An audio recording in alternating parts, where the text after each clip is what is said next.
Everyone, I'm so glad that all of you could come out today to our chapters meeting. We're very lucky today. This is what we call our JB Tate Memorial meeting. It's every July, the second Saturday in July, and we're so happy that his wife could be with us today, Diane Tate. And we are going to talk about one of his special projects that he worked on here in Cartersville area, and the progress on getting it on the National Trail of Tears route, and acknowledged on the national web pages where they talk about the history. We are so lucky today. We have Jeff Bishop that will be doing the first part of the presentation, and it'll be followed by Angelica Clark Sanchez from the National Park Service is going to talk about what being a property owner of a national trail property, how that they work with you on maintaining that historical preservation of that site. And so Jeff is going to talk to us about Fort Means, which is one of the major removal forts for the Cherokee in North Georgia prior to removing to Oklahoma. And Jeff and JB and several other people had a great deal of research time, and they put together the package that we'll send to the National Park Service to have it certified and get that work started, to have like signage put up at the Fort Means site and that kind of thing. So I'm going to turn it over to Jeff. He's going to tell you all about the research and what they've done and how it all worked and falls together. Thank you, Shane. Good morning. How are you? It's good to see everybody. It's like a family reunion every time I go to one of these meetings.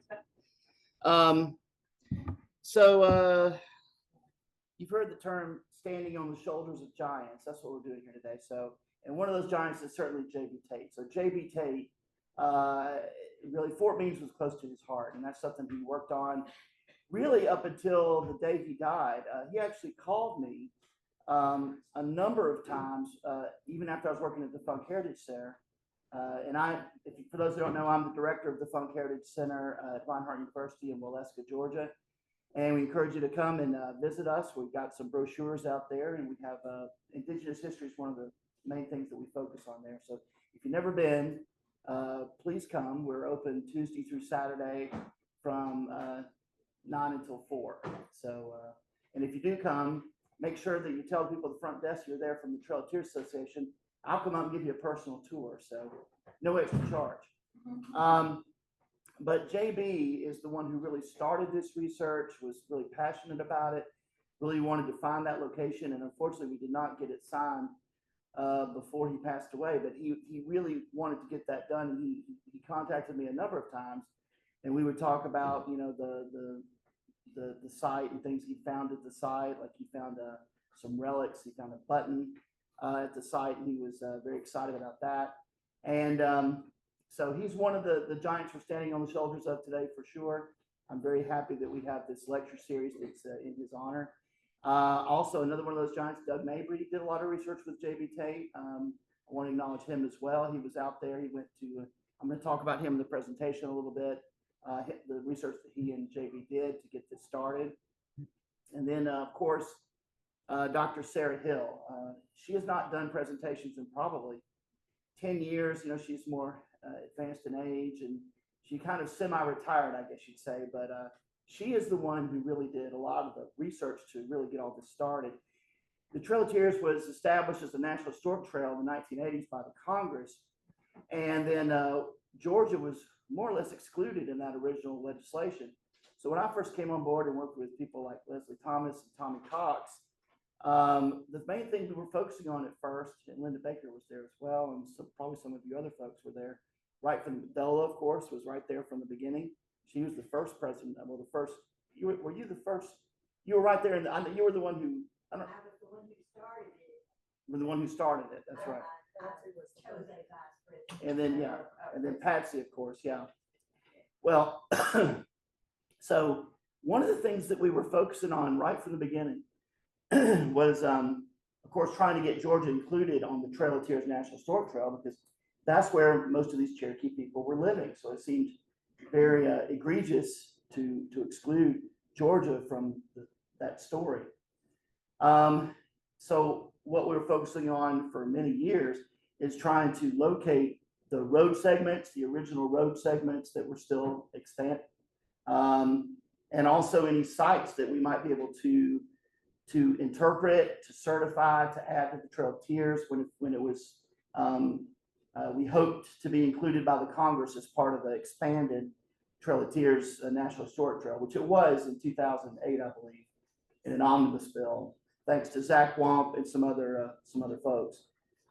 Jack Baker, of course, was very involved in that as well. So we want to give credit where credit's due. All these people, and many I have not named, who were there from the very beginning. And one of the main sites we were trying to find was the location of these fort sites. So there were 14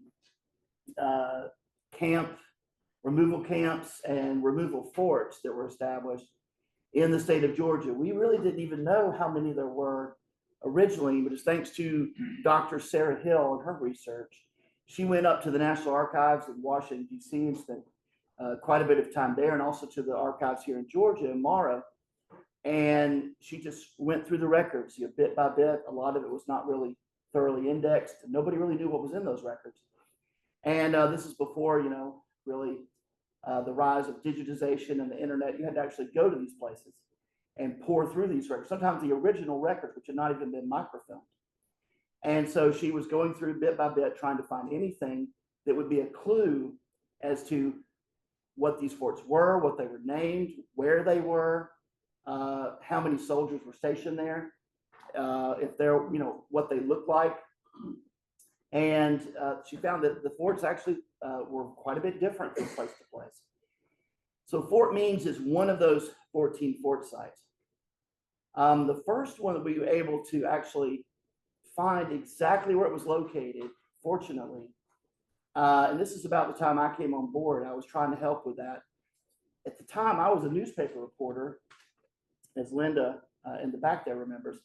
I was working for the Calhoun Times newspaper, actually.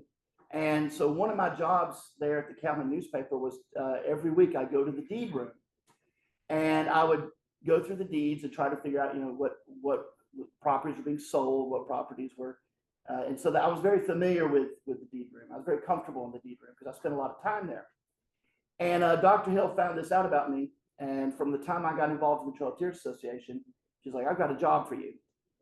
She said, I've got this this letter, which we're going to talk about here today, the John Means letter. And this is really one of my first projects with the Trail of Tears Association, was trying to build upon what JB and Doug Mabry had done and try to sort of refine it a little bit and add some more information to it so we could get an exact location for Fort Means. Now, we had already done this successfully with Cedartown. And the reason the Cedartown was our first certified and interpreted site was because we were able to use historic records and deeds. We found a house that was noted in some of the records as the location that was right in front of where the camp was. And because we were able to use a deed to find out the location of that house, we're able to say, well, the camp was definitely right here. And that's really what it is the Park Service likes to talk about the power of place, to know that you're standing right there in the spot where history occurred.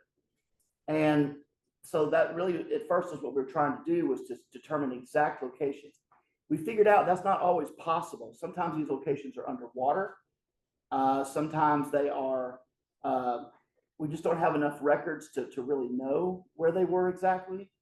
But sometimes we get lucky. And in the case of Cedartown, we got lucky. And also in the case of Fort Means, we got lucky. Fort Means was not as straightforward as Cedartown. Cedartown involved one land lot as a reference point. And because we knew that the camp was right behind that land lot, it was very easy. This was a little bit different, and I'm going to get into this a little bit and tell you why. So Fort Means, it was located, we knew, very near where Kingston is located today. Let's see, am I going to point this at the computer? Yeah. So let's talk about Fort Means. Need my reading glasses everywhere I go these days. Yeah. Fort Means was established in April 1838 when Captain John Means of Walton County was directed by Georgia Governor George Gilmer to set up a military post in Floyd County, Georgia, near the dividing line between it and Cass County. Cass County is, of course, Bartow County today. They didn't like the side he took in the Civil War, I believe, and so that was so they decided to rename the county. And near the Hightower River, which the Hightower is the Etowah. And then, let's see, a blockhouse was constructed at Fort Means, and stables and other storage facilities were constructed as well. And 2 mounted companies were stationed at Fort Means and placed under the command of Captain F.W. Cook of Oglethorpe County. And John Means estimated in April, as the fort was being constructed, that 646 Cherokees live within a 10-mile radius of the fort location, at or near 16 nearby farms. By the end of May, a total of 467 Indians have been rounded up at the fort and taken to Ross's Landing, which is now Chattanooga, Tennessee. And at Fort Means, one Cherokee prisoner was killed trying to escape during the roundup by Private Francis Cuthbert on May 28th. It was reported that the Indian, after having been captured, attempted to escape with some indications of hostility, and in consequence, he was shot by the soldier. A soldier stationed at Fort Means, Private John Malcolm of Walton County, also drowned in the Etowah River during removal operations on June 16th, according to a contemporary newspaper account. And the Fort Means site was evacuated by the military on June 29th, 1838. Okay, so one thing we were doing was looking for those 2 graves, and we did find there's a cemetery on a hill nearby there, near the location I'm going to talk about today, which is a private family cemetery, but there are 2 unmarked graves there, which could possibly be the graves of this Cherokee and the soldier. We don't know for sure. We're not going to go digging up the grave to find out, but we do know that there are, in addition to the family graves, there are 2 unmarked graves that are there. We got a grant, and the Georgia Department of Transportation went there and did some ground penetrating radar, and that's how we found those additional 2 graves. We also, the Trail Deer Association, got a grant from the Park Service, and we employed archaeologist. His name was Mr. Hobgood, and he went out there, and we did a survey of a part of the site. But a letter written by Captain John Means on May 22nd, 1838 offers useful locational information that helped pinpoint the likely location of Fort Means for investigators. And the initial team of investigators was J.B. Tate, as I mentioned, and Doug Mabry. And they went to the deed room in Floyd County, and they went through the court records in 2005 to locate the likely home and farm sites that seemed to correspond with the landowners specifically mentioned in the Means letter. And these landowners were identified as Putnam, Williams, Mann, Lumpkin, Price, General Miller, Major Woody, Judge Underwood, George Underwood, Mr. Burgess, Mr. Miller, Colonel Waters, Lavenders, and Colonel Hardin. So those are the deeds we're talking about here.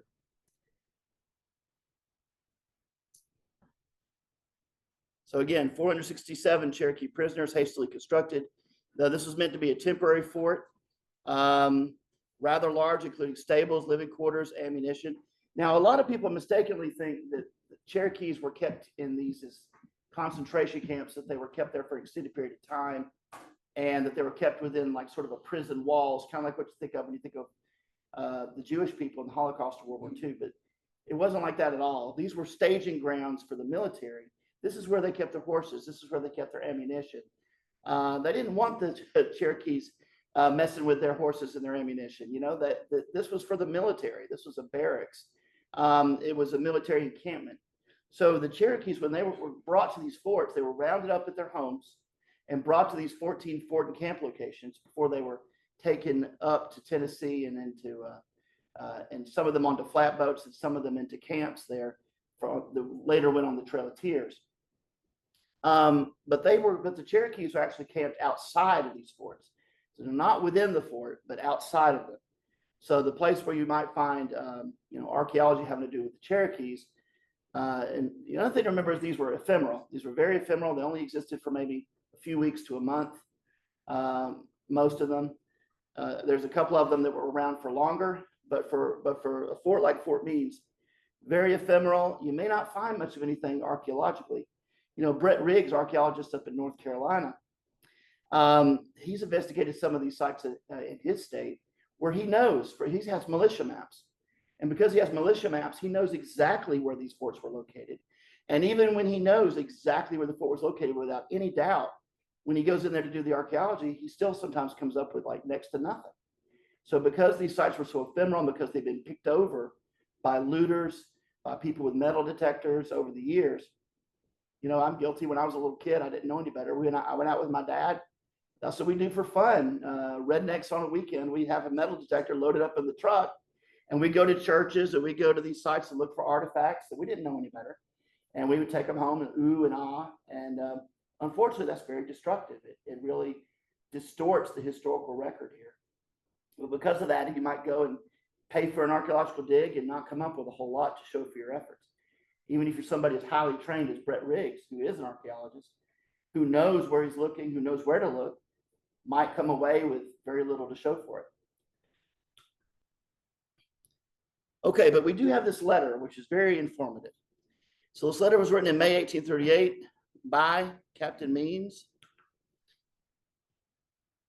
And the Mabry and Tate proposal was that Fort Means was located on land lot 264, based on the deeds they initially looked at in 2005. And this is the map that they drew, where they basically were using a method of triangulation to determine the location of the fort.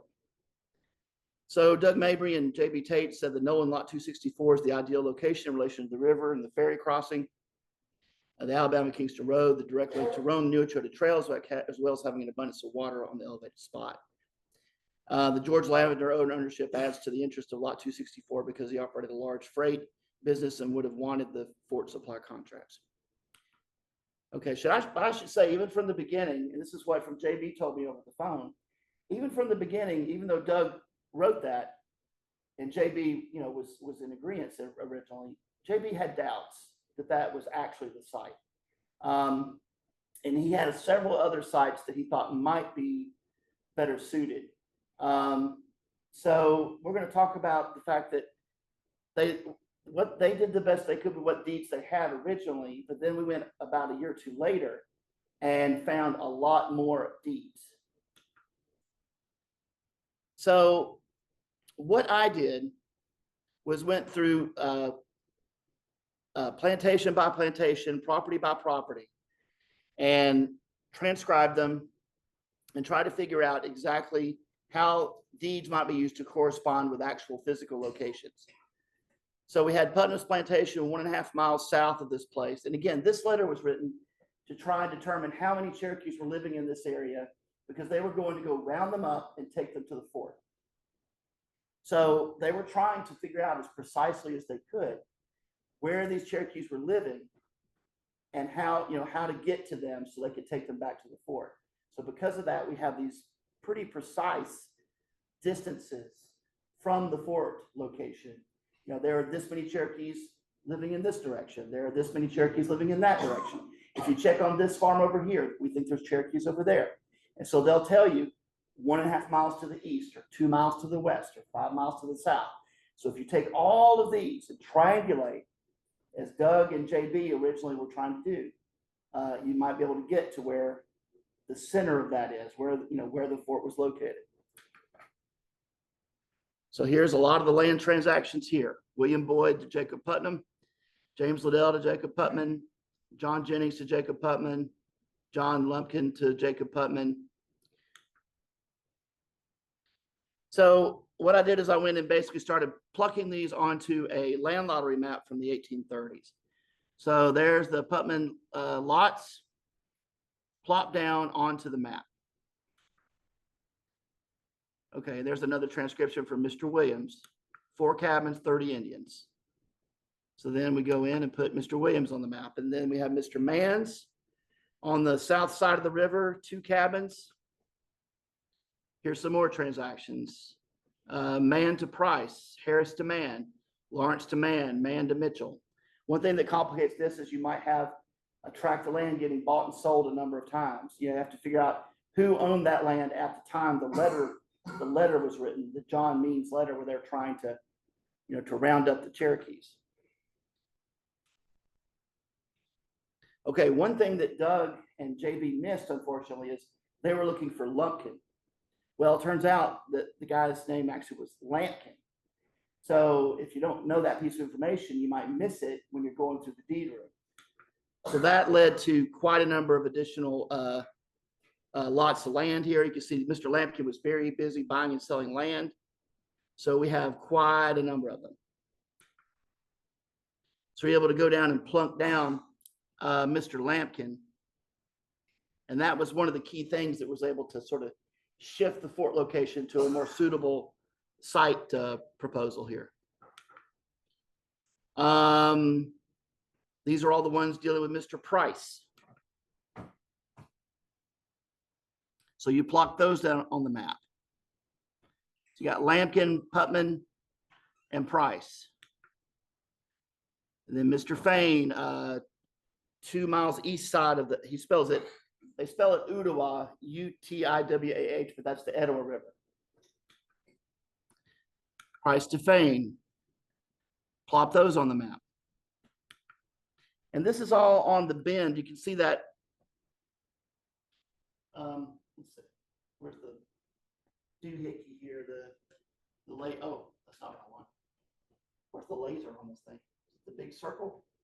There we go. It doesn't reflect off the TV, but if you look here, right there, you can see that. I'll just point to this right here. That's a big bend in the river. So that's where we're talking. And this is the county line here. Now the county line has shifted over by a lot. So this not the, this is the that I believe is the original county line, but it changed over time. Let's see here. So we got some more transactions. General Millers. So the Millers, we have quite a number of them. We have Andrew Miller, Homer Miller, John Miller, and Lee Miller. So which Miller was being referenced in the letter? It's kind of hard to cipher out. But luckily, they were all basically on the same land lots or on land lots that were side by side.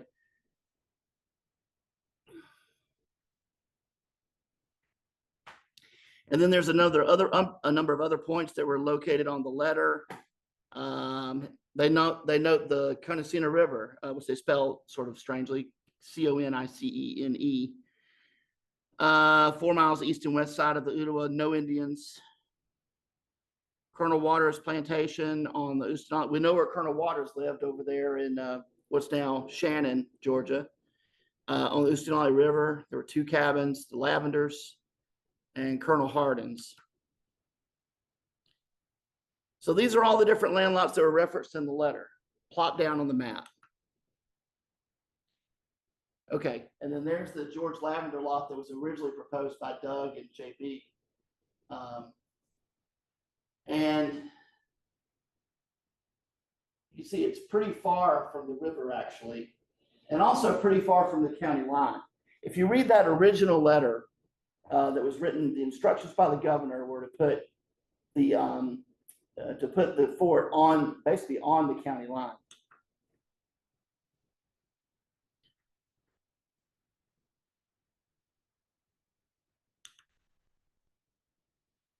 Matter of fact, John Means of Walton County, it says, quote, establish a post in Floyd County, Georgia, near the dividing line between it and Cass County, and also near the Etowah River.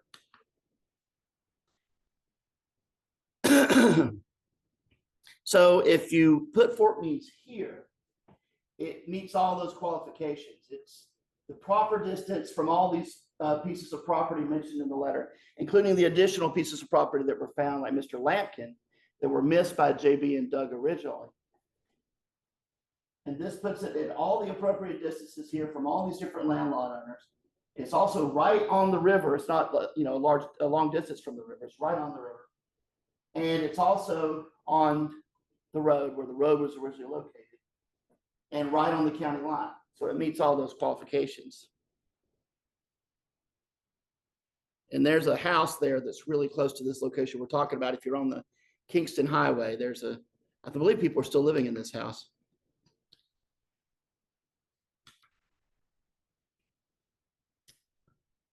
And strangely enough, all of these land lots here right on the county line are all in the same family, this Miller family. And actually they're connected to the military. General Andrew Miller, he was one of this family. He was a general of the Georgia militia who fought in the War of 1812. The original Millers came from Ireland because of religious beliefs. There were three brothers, John, Andrew, and James.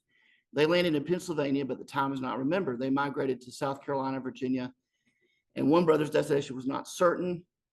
They said, "We are the descendants of John Miller, who went to South Carolina." He was the father of General Andrew Miller, who was born in Abbeville District, South Carolina. Later, he moved to Georgia and married a Mrs. Crawford, whose maiden name was Miss Cherry. She was a Huguenot who came from France because of the persecutions of the Huguenots. This is all taken from a family history of the Millers. General Andrew Miller was general of the Georgia militia and fought in the War of 1812. There's a bill of sale for Old Grant to Grandma and Grandpa Cherry, which was written by Mr. Crawford. So you have all these pieces of property that meet all the qualifications, that are on the river, on the road, on the county line. And you can see the George Lavender lot that was originally proposed is quite a ways from the county line, quite a ways from the river. Not only that, but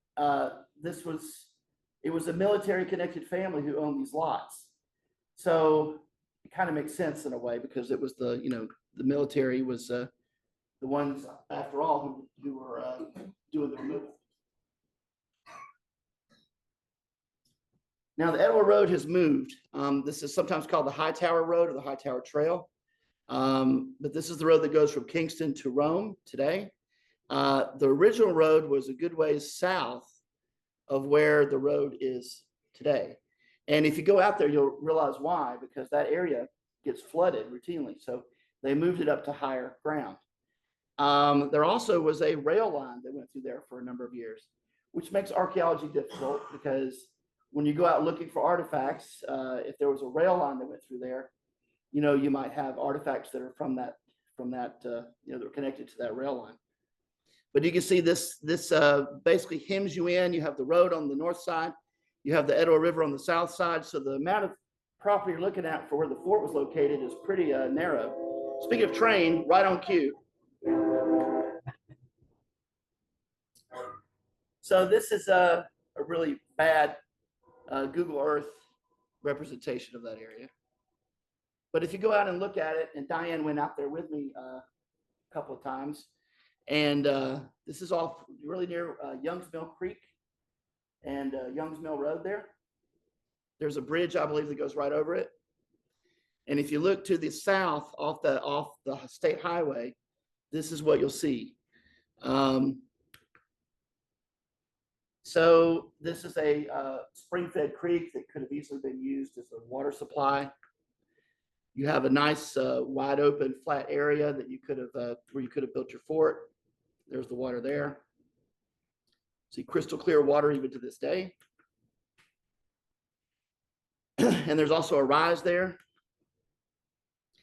We went out and did archaeology and found cut nails, one military button, and some whiteware, some pewter whiteware, and a number of artifacts besides that. And so when you take it together with all these different factors, when you look at the distances that we're talking about, using that method that was originally developed by Doug and JB, when you look at all that together, and you look at what was originally directed by the governor, when you look at the artifacts that were found, I think we could safely say that, this is the location right there on the border between Cass County and Floyd County. And so I had conversations with JB about this, and he agreed that this is the more likely location than the original location that was proposed by him and Doug. So this is a location that he actually originally, before he and Doug even started working on this, strangely enough, this is the location that he was looking at and thinking this was probably where the fort was. But it was only after looking at the deeds that they sort of shifted to the Lavender line. But again, they didn't find all the deeds is the problem. And so because of that, it really changes your perspective of where the fort was because you didn't have all the information. So strangely enough, the one that when you look at all the deeds and you pinpoint it, what do you know? The location that JB originally thought was the location is actually the location. So I thought that was a nice sort of circle of events. And he was very pleased with that too, actually. It's kind of validated by all this in the end. So anyway, that's really all I have. I want to talk with Diane. Yeah, Diane, you need to come up here. Can we turn the lights back on? Jeff, I just want to say that house you're showing, the gentleman, the family that grew up in that house now live in multi plantation. So the oral tradition of Kingston was always that Fort Means was right back behind. Mm-hmm. That was the original oral. And I think that's one of the things JB was going by originally was that the oral tradition. And you So and I pulled right in that driveway. we did. So Diane, can you go up here for just a second? Can you talk about, we have actually gone out and spoken with some of these property owners. Now, unfortunately, the actual property that the fort was located on, or very likely located on, is not really accessible easily from the road. You have to go back a ways to get to it. Again, the original road was south of where the road is now. And not only that, but a couple of the property owners really don't want anybody going back there. And I don't know that we want people going back there because you could have looting, as I mentioned earlier. It would encourage people to be nosing around wherever they shouldn't be. So Diane had an alternative proposal where there's a site that's already open to the public that already has adequate parking. And I believe the landowners are in favor of going ahead and doing something there. And the thing is, if you go and park there, you can look out. If we put a wayside exhibit up in this location, you look out and you can look and see where the fort was. It's right in front of you so we could actually put a sign there that, says Fort Means, and you could just look out over it and that's where it was. So and there's a fence there, so we don't encourage people to go walking to it. And also there's people there managing that property. So that would also discourage, I believe is there a farmer's market there sometimes, or what's that? Okay, I wanted to know which site you were talking about. Well, there's two sites we were looking at. There's two sites we were looking at, and one, they do sell vegetables, and it's a little stone house, maybe the caretaker's house. Mm-hmm. And it goes right back to Reynolds Bend. So right there is a natural place and would not take much infrastructure work. Now, the place that Jeff and I liked that was also good. It's beautiful. Is beautiful, but it's a drop off. And that owner would very much like to have it at his site. There's 4 places lined up, 4 plantations, farms lined up, and any one of them could be appropriate for the sign. Now, the site that she's talking about, the second site, is closer to the actual fort site. So that's an advantage. And it is gorgeous. And it's right there on that creek that I showed in the pictures on Young's Mill Creek. And the owner really would like to do something there. The only problem is the parking. And it is a kind of a precipitous drop off there. And it's right, again, the oral tradition is that Fort Means was right behind the Kingston house. And the Kingston house steps are still there. This was moved back in the 40s or 50s to Stone Mountain State Park. But the steps are still there, so there's even more oral tradition to go along with the research. Don't you agree, Jeff? Mm-hmm. Yeah. Mm-hmm. Mr. McCallahan is here today with us. What we can't decide is which plantation was the Putnam plantation now. Which one is it now, Jeff? Do you know? I don't know. I'd see it. I have to look that up. We've got it on the map here, but I have to actually go there and look and see. The Floyd County people aren't sure either. Well, we know the land lots because of the sales. I would just have to go and see how that lines up with, plot it, exactly. The other thing is out walking with some of these archaeologists, we did find the railroad bed. And that was interesting. It really stood out, and it goes across at least 3 of these plantations. So one thing that Sharon wanted us to do today is encourage people to find a good spot for these signs to do the hard research. Gosh, this started in 2005, Jeff. 2005, and I think JB was working on it even before that. So do the tough research and then get out there. Jeff and I had a good time talking to some of these farmers. Some of them are very anxious to have the sign at their place, and yet you have to think about where people park and DOT, and it's some of those concerns. But most everyone you talk to wants to honor the Native Americans just like we do, and that's really fun to go out and. Were they the people you talked to, were they knowledgeable about Fort Meade, or were they like? no, not really. Not much. Not much. One gentleman just said want government on his property, that's what he told Jeff and me. So we said we're not government, we're just volunteers, Yeah, that's the thing we have to tell folks. We're not the government. We're just folks who love history. So yeah. And then one gentleman said, we just knocked on the door. We just knocked it. And I said, hello, I'm Diane Tate. And he said, I know who you are. I called you when you were with the Elmore Valley Historic Society to ask about this property. Would I be able to do anything I wanted to with it? And that's where the Kingston House is. That's where the steps are. And I said to him, you're in the county. You can do anything you want to with your property, but I hope you don't. Because I hope you're respectful of what we think is there, and that is Fort Meade. So Jeff and I knock it. Jeff sends me up, hoping that I'm going to be shot. He's driving the car. She's less threatening, not. And he said, I know who you are. He said, I would be really glad if it ended up being on my property. It was very, very nice, wasn't it? It was. Most everyone was very nice. And there was even the people who don't want it there are nice. I mean, there was one guy, one of the property owners who he drove up pretty aggressively, pretty fast to where Diane and I were standing. We're like, what's going on here? And he rolled down the window. But it turns out after you talk to him, actually a really nice guy. He just, he doesn't want people he doesn't know nosing around on his property. And how many of us can relate to that? We all feel that way, right? We don't like people we don't know nosing around on our property. No, that's pretty common. That's how we all feel about it. So you have to find a balance between that and preservation of history. So and Jacqueline Wright was very much involved about 5 or 6 years ago. I tried to get her here today. Yeah, I was hoping she would come. Just all 4 of those farms were. Now, the Waters family on the 4th plantation, Jeff, I noticed this Waters was 1 T. That's 2 T's, the Waters family at Oakdale Plantation, Russell. It's not the same family. It just depends on how far back you go. I don't know. They change their spelling. yeah, sometimes they change the spelling. Yeah. could be the same. I don't think, as far as I know, it's not the same thing. So they have in their home an actual land lot. In other words, when you go to their home, I'm sorry, I can't see this picture. In the hallway, when you're walking around, they actually have the district marked. And then you have to go into the land lots within the district, and that right, Jeff.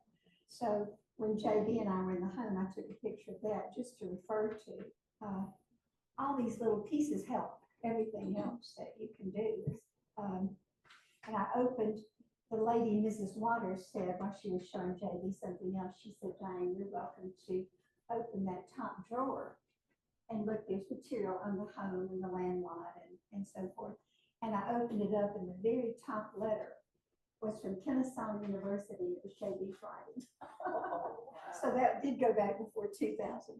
He had been corresponding with this Mrs. Waters Oakdale Plantation. That family's been there for a long time, I believe. It may be the same Waters. I was noting that Jeff said I think it is. 1 T. Same thing. Interesting. I wanted to mention too that I may have already said this, but we found a military button here on whenever the archaeologist was out there. And JB was quick to show me that he was on that same property that we were investigating with the archaeologist. And he also had found, or maybe a friend of his had found, but he had possession of this button, this military button that they had found as well. So that was I still got interesting. that one. You've got that one. Okay. Did you Yeah. date the military button? That's kind of difficult because they actually, I'm not a button expert. I don't claim to be a button expert. Apparently the button that we found in archaeology was not of the right period, but I think JB's is of the correct period. So. Was it brass or steel? I don't remember. I think ours was brass, but I'm not sure. Were you able to use that ground penetrating radar? We did. No, not on the button. Fort Meade. We did. We used ground penetrating radar on a portion of it. There's a portion of the site that we wanted to investigate that is owned by a different property owner, and he didn't want anything to do with any of this. Understandably, I'm not critical of anybody who doesn't want to participate. It's your property. I mean, hey, your property is your property. But for those who are willing to cooperate, I think I'm sure we can successfully get this done. We have the research done. We have the will to get it done. I think the Park Service also wants to help us get it done. I think we could set a deadline for ourselves of getting it done and get the sign up maybe even by the end of this year. I would like to see that. And I think we could do that. Or at least get the process really going strong, because this is a sort of an easy get. They talk about low hanging fruit. The Park Service likes to talk about that. Low hanging fruit. I know Steve Burns used to say that a lot. This is low hanging fruit. This is something we have the records. We've done the research. We know where it was. We've got property owners who are willing to cooperate. It's really just a matter of just doing the final steps. Did they dig their post in the ground? Is there, like I know a lot of the Indian villages or Native American villages, they would find those posts that would mark the site, like the king site. Is there a possibility? I mean, Yeah. I'm sure y'all looked into that. There was a blockhouse on the site. We know that for a fact, but it could have been on the part that we couldn't access. We did not find the outline of a blockhouse where we looked, but there's also a big chunk of the property we thought the fort, was located. They have stockade. They put stockade around the block or here. We don't know that for sure. We know there was a blockhouse. So probably there was, but again, we didn't find evidence of that where we looked. So. Jeff, if you could put this sign anywhere, where would you put it? Well, if you want something quick and easy, I'd say where they sell the vegetables, because they already have the parking. They've already got and what's that landowner's name? What's her name? Waters. Okay. I would say the Waters site probably because they already have a place where you could drive in there. There's a beautiful place for the sign. The sign points to the place where the fort was, and there's people there to sort of make sure there's nothing, untoward going on. I love the other side as far as the look of it and the feel of it and the fact that it's closer to the fort, but it would require money and development, I think, unless the property owner wants to help us with that. It was beautiful. And that's where Young's Creek comes in. Yeah. Oh, it was just. Well, and some of we these, almost sat down and had a picnic. It's really beautiful. that's the place she's talking about is right here in these pictures. This is that place. And that's what you see right from the road there, like right there. And it is a gorgeous place. And there's, it's a really sort of a place of meditation, I guess you'd say. So it does evoke the past. And if I had unlimited resources, here's two kind of answers to your question. Yeah. If I had unlimited resources, like to develop the parking that we need there, then this would be my favorite spot. If you drive out there, probably for all of you, your favorite spot would be this one. It's closer to the fort site. It's closer to the county line. It has that creek flowing through there. It's a gorgeous place. It's just the parking is the only thing, is the issue. But it does drop off. But that doesn't mean it's impossible. It just means that we'd have to find the money to get that done. And here's the other one. It's just a flat drive in from the highway, and You can see how flat it is. And then that hill sign is talking about TOTA. And someone is there. Mhm. So if you want something that's easier, probably quicker to get accomplished, it takes less money, then that's probably the most Yeah. practical way to do it. So, and really, it's not for me to decide or for Diane to decide. Really, it's for this group as a whole and the Park Service, I guess, together to decide. So, anyway, I'm happy to be here. Thanks. Thank you, Diane. Thank you for all the work you've done. We had a good time. We did. And thank you for the ability to do this great work. I really have enjoyed working on this project. So thank you so much.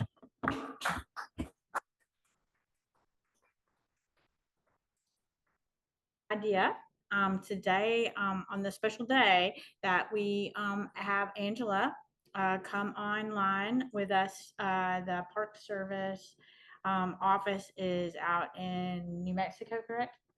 Yep.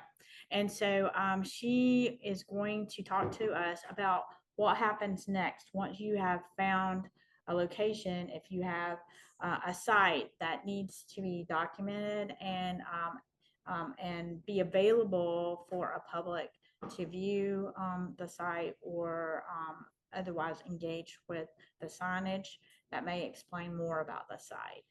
And if you hold on just a second, we should be able to do that. Yeah. Wonderful. All right. So I am going to share my screen and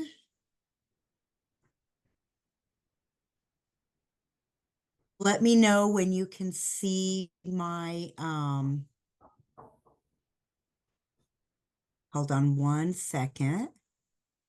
All right. So I think you're all seeing my first slide there. Yes. Yes. Wonderful. All right. Well, thank you so much for inviting me to join your meeting today. My name is Angelica Sanchez Clark, and I am the Partnerships and Outreach Coordinator with the National Park Service National Trails Office. And so today I'm going to talk to you all a little bit about how to partner with the National Trails Office, and specifically about the National Trails Certification Program. And I am gonna try to figure out how to advance. Oh, there it is. There's my next slide. The wonders of technology. So before I talk specifically about what our office does and how to partner with us, I wanted to give a little bit of background about National Historic Trails and about the work that our office does. And this is really just a little bit of background for those of you that are here with us today that might be wondering how the National Park Service is involved with the Trail of Tears. So our the National Trails Office, which is my office, administers 10 of the 21 National Historic Trails. And the 10 trails that we administer span more than 29,000 miles across 24 states. We also administer the Route 66 Corridor Preservation Program, which is that black line that you see kind of like in the middle of the map. And as some of you know, it actually intersects in several places with the Trail of Tears. So the 10 trails that you see here on this map, in the northwestern end of the country, we have the California, Oregon, Pony Express, and Mormon Pioneer National Historic Trails. The trails in the southwest that we administer are El Camino Real de Tierra Adentro, El Camino Real de los Tejas, the Old Spanish Trail, and the Santa Fe Trail. The newest National Historic Trail that was designated in January of 2023 and assigned to our office is the Butterfield Overland National Historic Trail. You see that in the orange line on the map. And that trail also intersects in a few places with the Trail of Tears. So on the eastern end, of course, we have the Trail of Tears, which is displayed there in the blue and turquoise color. All right, so as we just heard, the Trail of Tears was designated as a National Historic Trail in 1987. And in 2009, there was a feasibility study, an additional feasibility study undertaken to study additional routes and places. And so those were added to the designated trail into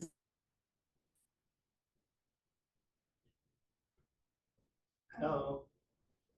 Looks like her microphone went off. Yeah.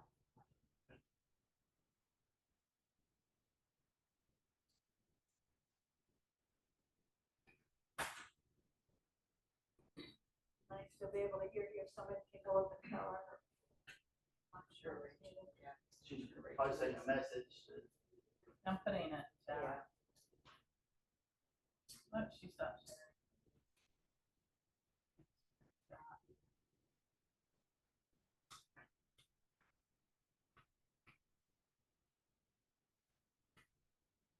Hey, I'm sorry, did I lose you all? Yeah. Yeah.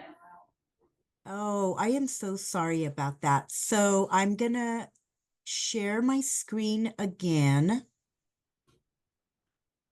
Give me 1 second.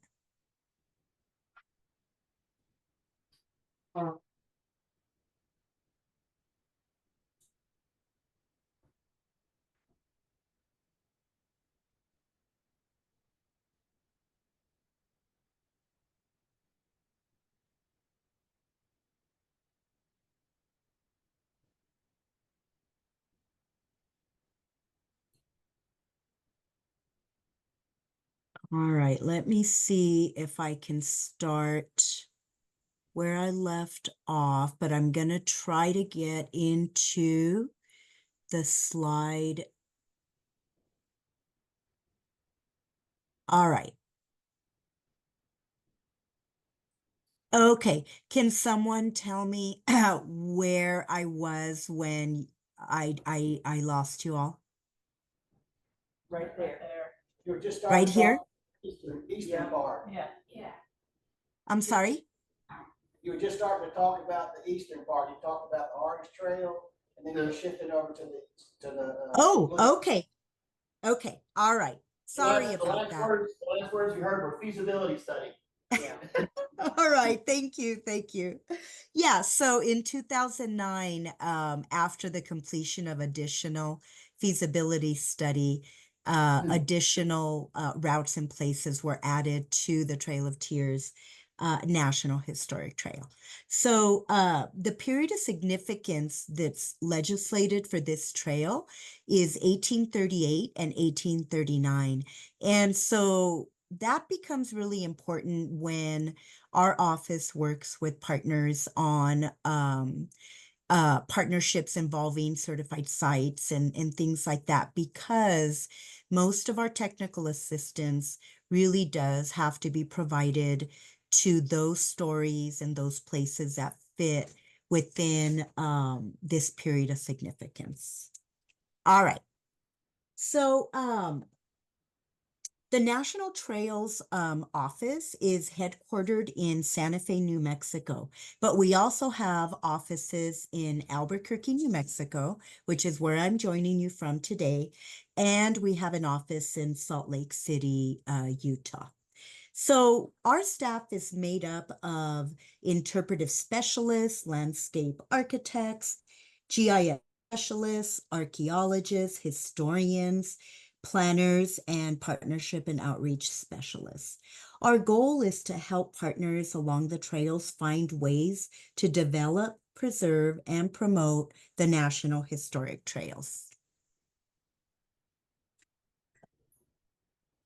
Are the key functions of the National Trails Office.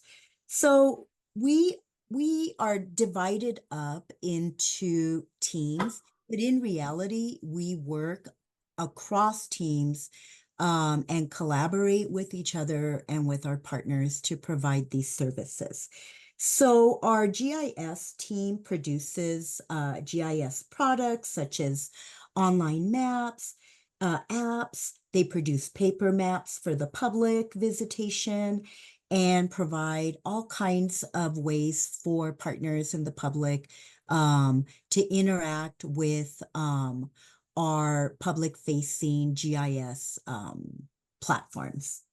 Our history team conducts research, helps to confirm the accuracy of stories, and seeks new and diverse stories that we can share with the public that provide different perspectives about the histories of these trails. The cultural resources teams can provide guidance on resource protection. We do have a limited role in authority for resource protection because the National Park Service does not own any of the land that these National Historic Trails traverse, but our cultural resource team is available to provide some help and some advice when appropriate. Our design and development team, which I'm going to talk about in detail a little bit later, they help to mark the trail with the official trail logo. So they're the ones that you would work with to provide road signs, to provide site identification signs, but they also help to provide site plans. So they work with you to figure out what is the best way of providing public access that also protects the resources. So the partnerships and outreach team, which I lead, we work with partners to identify new and diverse stories and partnerships that help us broaden our engagement with the National Historic Trails. And so I also serve as a liaison between trail partners and our National Trails Office staff. And then we have our planning team, which leads our planning efforts internally and is also available to provide support to our partners. So for example, if you're seeking training opportunities for your chapter association, or if you are working on strategic planning, we are available to help with that if you would like. All right. So now let's talk about partnership and outreach coordination. As administrators, the National Park Service does not own or manage any of the lands that the National Historic Trails traverse. So it's through public and private partnerships that we fulfill the core purpose of National Historic Trails, which is historic preservation and public use and enjoyment. So we work with colleagues and partners to identify needs and resources regarding the establishment of new partnerships and the reinvigoration of current partnerships, with the goal of increasing engagement with underserved, underrepresented, and diverse audiences. So this includes working with our partners in Mexico on the 2 Caminos Reales that we administer, establishing new university partnerships along the trails, engaging with community volunteer organizations such as yourselves, and working with tribal nations to facilitate the sharing of the Native American experiences of the National Historic Trails from their own perspectives and in their own culturally meaningful ways.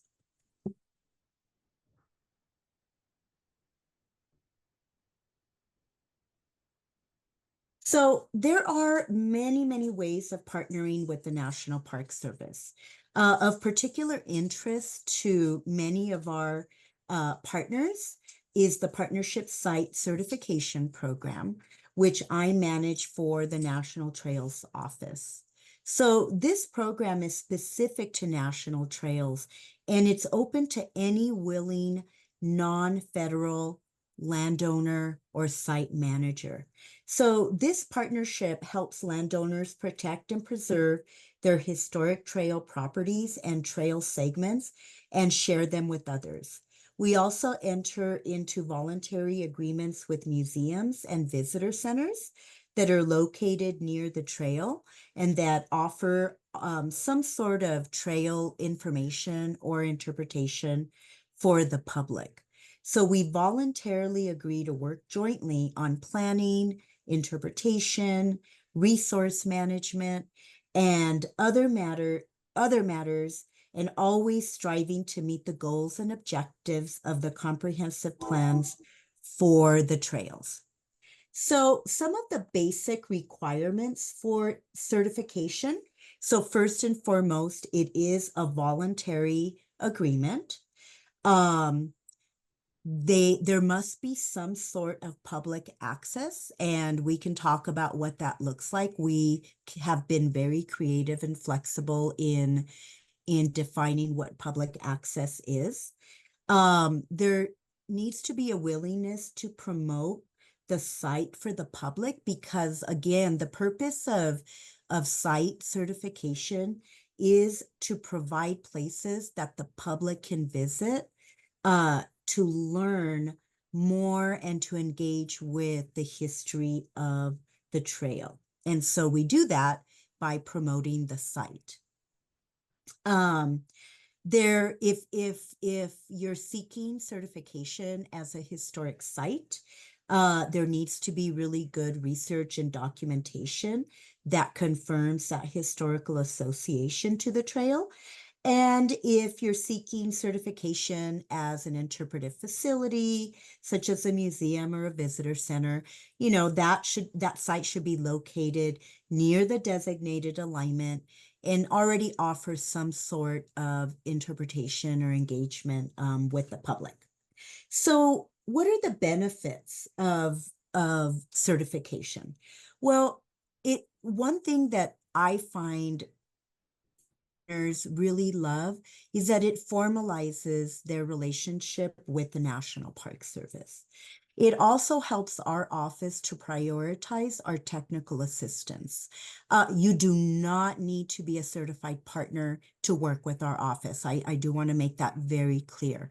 But we do look to see if a partner has a certification agreement with our office, and that does help us prioritize our technical assistance. Again, partners get to promote their site on our trail website, on the National Park Service website, and on the National Park Service app. And I'll talk about that a little bit later. And finally, we all gain new partners and new places that can really help us to promote the Trail of Tears for the public. That is really what is behind all of the work that we do, is preservation, protection, and promotion.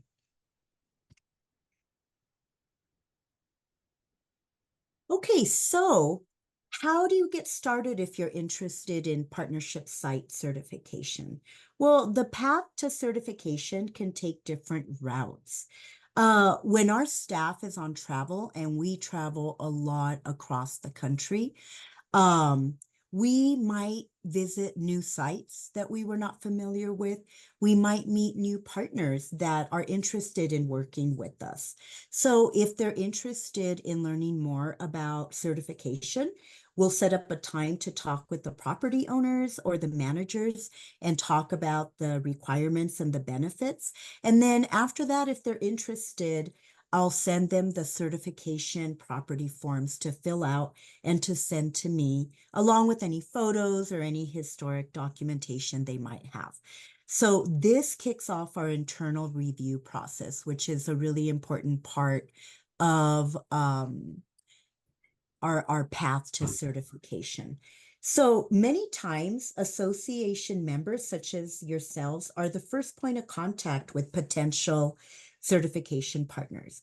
You're the one that knows your communities, your neighbors, and your history. And we are very well aware of the fact that some people are a little bit wary of working with the federal government. So it's really great when you can tell them that we are not so bad, right? And in fact, we all have the same goals. So to work together to protect and develop and promote these special places. It's important to remember that not every site is going to meet the certification requirements. And also that certification is not always the best fit for all partners. So for example, if a private landowner is concerned about public access or concerned about having their contact information posted, we might have to look at other ways for us to partner. Certification is not the only way that we work with stakeholders. So again, it's really important to keep in mind that the goal of the certification program is to provide places where the public can visit to learn about the history of the trail. So many of the Georgia chapter members have been working really hard um, to identify and to research these places in Georgia. So if you're new to the program, I'd be happy to set up a time to talk separately and go over the process. You can also visit our website to learn more about the program. The property forms that kick off our internal review process are relatively easy to. We can also help you with that. I've even filled out the forms over the phone with partners. And speaking of partners, the certification process involves several, right? It might be you if you're advocating for certification. It might be a local or state government agency if they own a site that is interested in certification. Or it might be a private landowner who's interested in protecting a part of the National Historic Trail that runs through the property. But at some point in the process, I will need to meet with the person who is actually authorized to sign the certification agreement. So that's like really important. And in my experience, especially with private landowners, it's best to meet with them early in the process so we can all be on the same page regarding the requirements as well as the benefits.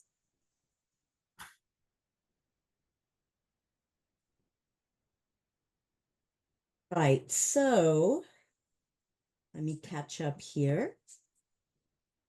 All right, so what happens next? So, our collaboration with our trail association partners is key to bringing the history of the trails to the public. As we've already seen here today, your research and outreach to landowners helps us identify those places that should be recognized for their significance. So what happens after you've completed this important step towards preserving these iconic places along the Trail of Tears? At some point in the process, please reach out to our office. If you're already working with somebody in our office on a project, they can put you in touch with me, or oftentimes they'll forward me your contact information and let me know that you want to talk about certification, and I'll reach out to you. I will need to review the property forms and the documentation. And I want to recognize that this part has proven to be frustrating in the past. The Georgia chapter has a list of potential certifications that they've been working on for a while, sometimes for years. And I understand that you've already sent some materials to the National Trail of Tears Association that might not have made it to my office, or you might have already submitted paperwork to my former supervisor who retired in 2019. But I will be setting up a meeting after this one to talk specifically about the list that you've already identified and figure out our next steps for moving forward. So I just want to assure you about that. many partners are eager to start discussing right away the placement of trail signs, site identification signs, interpretive waysides, identifying where people can park, etc. So many of those decisions actually are projects, right? So, and these are projects that will involve technical assistance from the National Trail staff. And that oftentimes that is technical assistance from our landscape architects, our design and development team, who work on conceptual site design, trail development, and sign plans. Oftentimes that involves working with our interpretive specialists to develop or review interpretive content, and working with our history team and our GIS team to verify relevancy and accuracy of locations and history, etc. So our office can work with you and the property owners to set up in-person site visits so our team can see the property in person, hear your ideas, and also offer our expertise and advice. You know, personally, it's been amazing for me to see my colleagues in action out in the field, working with partners and brainstorming to come up with innovative solutions that work best for everyone. So I want to talk a little bit about what happens with our interpretive team. So again, preserving, protecting, and promoting these important places involve multiple partners working together with our office. Our interpretive specialists can work with you to discuss the types of media that work best to share the story of your particular site with the public. And sometimes we forget that the public is our audience, right? It's not necessarily our association members or our staff. Instead, we need to focus on the people that are choosing to spend their valuable time visiting sites along the trail. And we need to figure out, you know, what's their motivation? Are they on a family vacation? Are they interested in local history? Are they interested in standing in the footsteps of the people for whom these trails were designated? Those are all the motivations that our interp team has in mind. So their methodology includes planning for inclusive, diverse, and universal human relevance, looking for opportunities to develop a whole package of media, right? Not just something that is physically in the ground, but something that can reach a wider audience. They talk with the partners to identify the stories that can be told at a specific site and to decide what is the best medium for sharing that story. You know, oftentimes a wayside isn't the answer, especially if not many people can access it, or it might not be the first answer. You know, waysites can take time to design, develop, and install, but digital content is much faster and helps us to reach a wider audience. So here are some examples of the type of digital content that we've created in partnership. And because it's digital, we can share this across many, many platforms, such as the National Park Service app. Of course, it gets shared on our Trail of Tears website, but the content also gets shared across the National Park Service, which has been really amazing for increasing our reach. So together, these elements represent a media package that help us reach a much wider audience.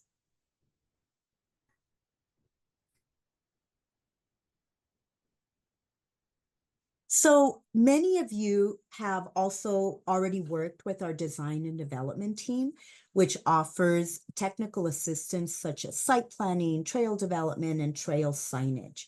So I think you would all agree that signage with the official trail logo is really important because it creates a cohesive identity across the trail. And so that's our goal, right? That's our goal, is to mark the trail and to put up what we call site identification signs, all with the Trail of Tears official logo. And then that helps to provide that identity. But our team of landscape architects also works with partners to provide safe access, to figure out where a parking lot should go, to figure out how to deal with erosion issues, right? To provide that safe access, to develop and incorporate recreational opportunities. Again, that's super important for engaging with the public. And, we're also available to attend dedication ceremonies, which helps us get lots of media attention. And I think that's always good for everyone, because we want people to learn and to care about the National Historic Trail. So, a lot of times, this site design work, it happens best in person. And so I had mentioned that was one of the things that we do, is we travel a lot, and we'll set up meetings, we'll, set up workshops if that's what the partners want. But again, always with that goal of, working together to sign the trail, to identify the sites, but always to make sure that it's in the safest and most accessible way. So I've given you all a lot of information. I just really want to thank you all for everything that you do to protect and preserve the Trail of Tears National Historic Trail. And I'm going to be sharing some of the links that I mentioned in my PowerPoint, as well as my contact information. I will do that after this meeting, and then that can be shared out to all of you. So I'm going to stop sharing now. And yeah, please let me know if anybody has any questions. Yes, Angela, does anyone in the audience have a question? Yes, Diane. Can it be wayside signage and digital? Can it be both? Okay. I didn't hear that yet.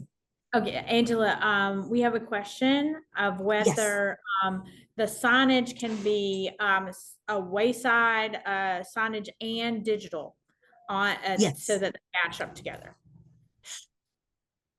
Yes. So signs at the actual site, and also digital package.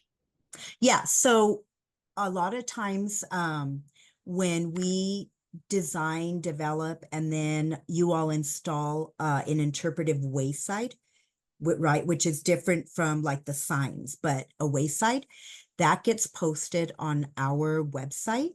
And so, because we have to remember, not everybody is going to be able to travel to all of these sites. And so our office really utilizes our digital content to reach a much wider audience. So the content, those interpretive waysites, those are put on our on our website. And we also provide audio descriptions and just try to make them as accessible to everyone. Does that answer your question, Di? Yeah. I also have a question about Mhm. that. For the sites that are more digital and not all that, I guess something that people can get to. Mhm.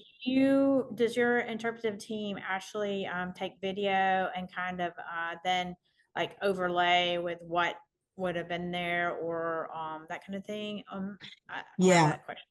Yes, we can do that. So what we've done for lots of sites is to create like these 3-minute videos that capture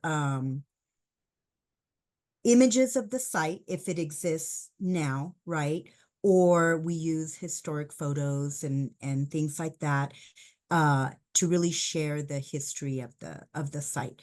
And one of the reasons that I was stressing about that certification may not be the best fit for all partners, and it is because of that, right? Because if they're concerned about public access, then certification may not be the way to go. But that doesn't mean that we can't share the history of that particular site.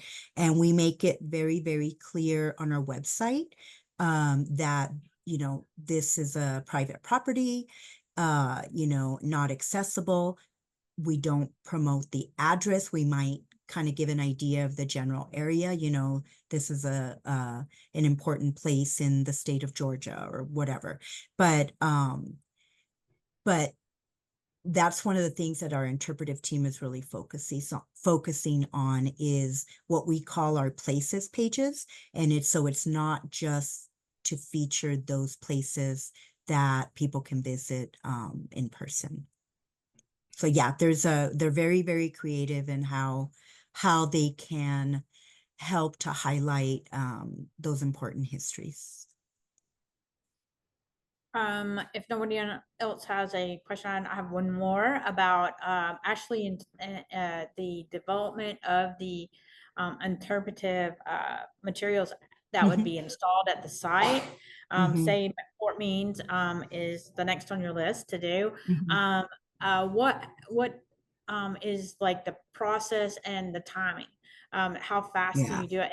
And Yep. do we have to come up with the funding, or is the National Park Service going to come up with the funding? Yeah, that's a really important question. So, that's one of the reasons. So like for an interpretive wayside, those take a long time to develop.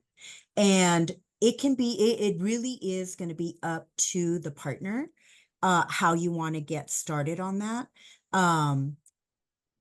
We have some partners that develop the content and then send it to us to review.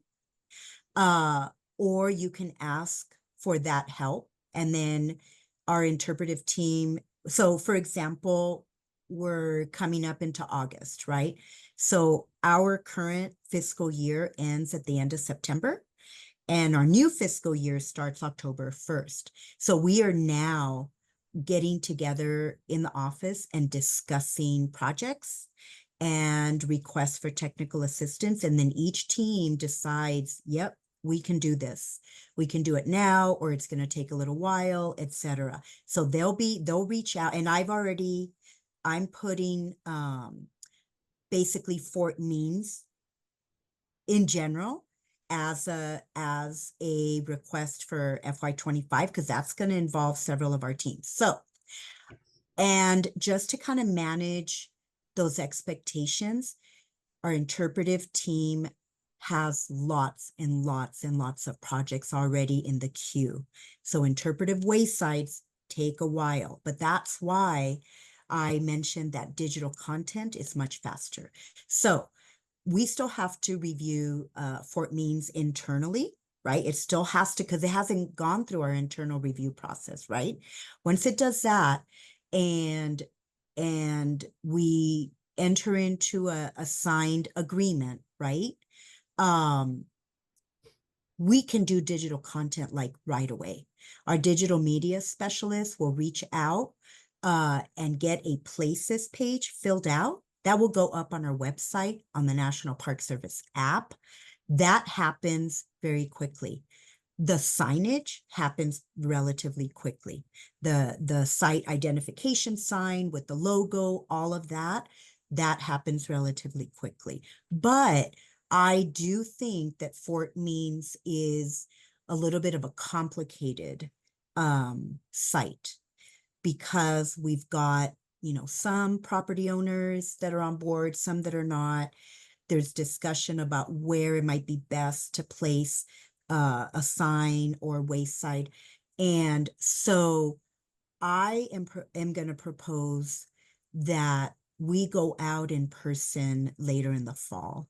Um, Definitely prioritizing Fort Means, but if there are other sites, and I'll be working with all of you to figure that out, right? But if there are other sites that we can logistically maybe visit, that is really going to be the best way for us to really figure out where is the best place to do this work. Now, I do also want to say,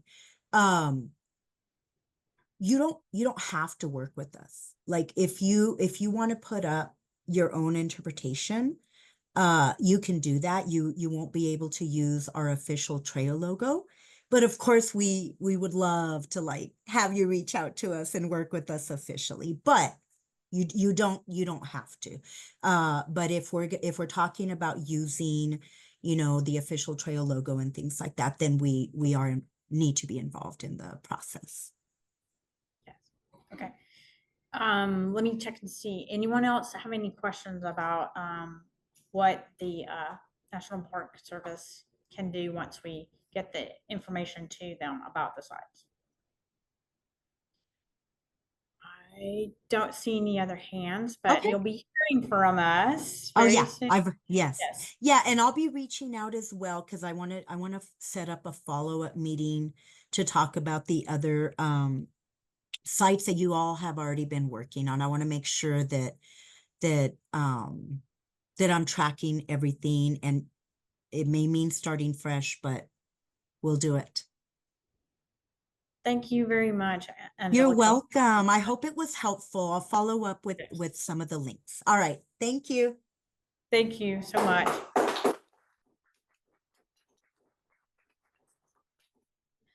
We will turn it over to Leslie for our president for our general meeting. Yeah, and it will not be long. You can cut us off.